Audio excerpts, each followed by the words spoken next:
This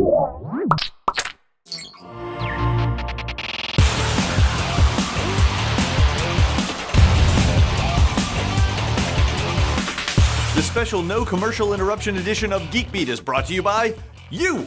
Hey gang, last week I threw out the idea on Google Plus to let you guys write my next episode of Geek Beat.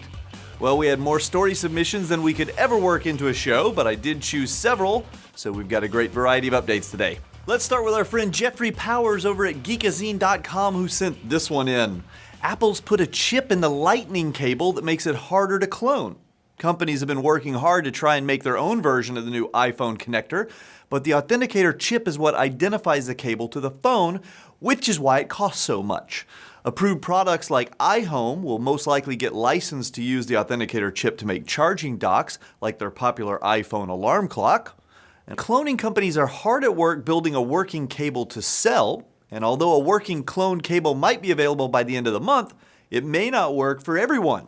This isn't unusual, as companies like Sony and Nintendo have tried in the past to make proprietary devices that were also hard to clone. You may think it's so they make more money, but it's also because subpar connectors could cause problems, and then you'd blame Apple if your cloned cable causes your iPhone to stop working. So what do you think? Would you buy a cloned cable, or are you more upset that Apple has built that proprietary thing into their hardware? Personally, I just wish they would have used micro USB like everyone else. And now, Andrew Cowley brings us free travel forever. If that doesn't make your fingers type OMG, then where are you buying your fuel? Elon Musk, did I say that right?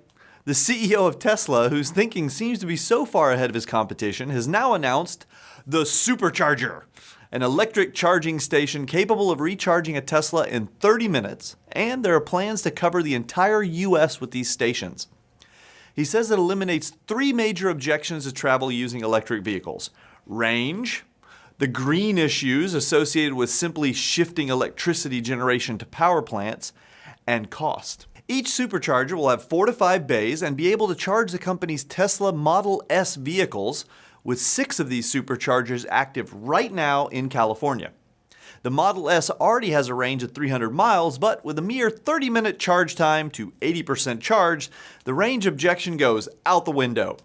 Use the bathroom, get some coffee, make a pointless purchase in the shop, car charged. Want to stay green? The supercharger is powered by solar energy using panels powerful enough to put energy back into the grid when they aren't charging a Tesla. Couple this with the zero emissions of an all-electric car and bye-bye objection number 2. Now the craziest thing is that Tesla is providing this service to its customers for free. They have plans to put superchargers all over the US and across the border into the lower areas of Canada. Strike 3 objections, you're out of here. If you're thinking this is great, where do I sign? Take into account that the Tesla Model S with the 85 kWh power pack costs about $70,000 for the basic model and around $100K fully loaded. But you gotta love that it'll do 0 to 60 in 4.4 seconds. A quick update courtesy of John Payne. There's a great new robotics site, well technically it's still in beta, called RoboHub. It's brought to you by the same people that produce the Robots podcast, but they're branching out to include content other than interviews.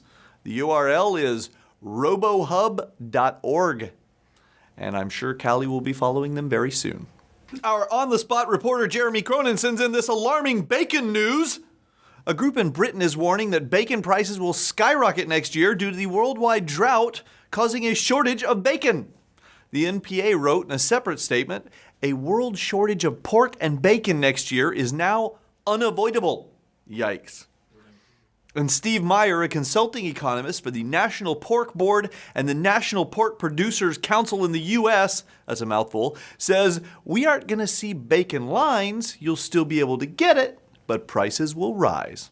Question: when are we going to start cloning pigs so we can cut this off? Ah!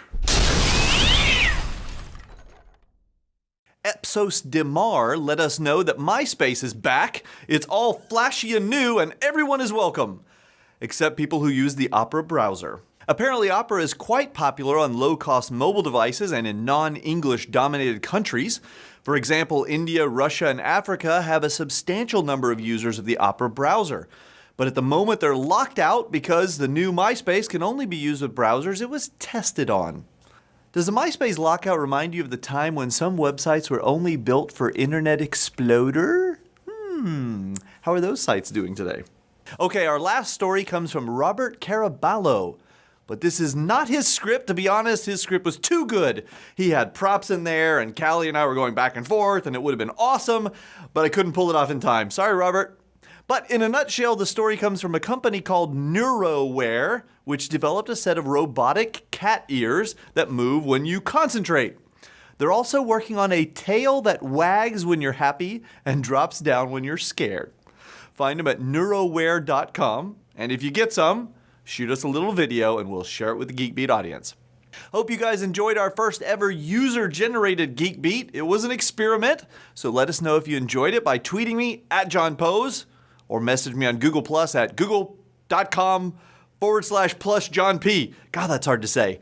If you guys like it, maybe next time we'll have Callie do it. Ciao. Asked to make proprietary devices. Devices. A quick update courtesy.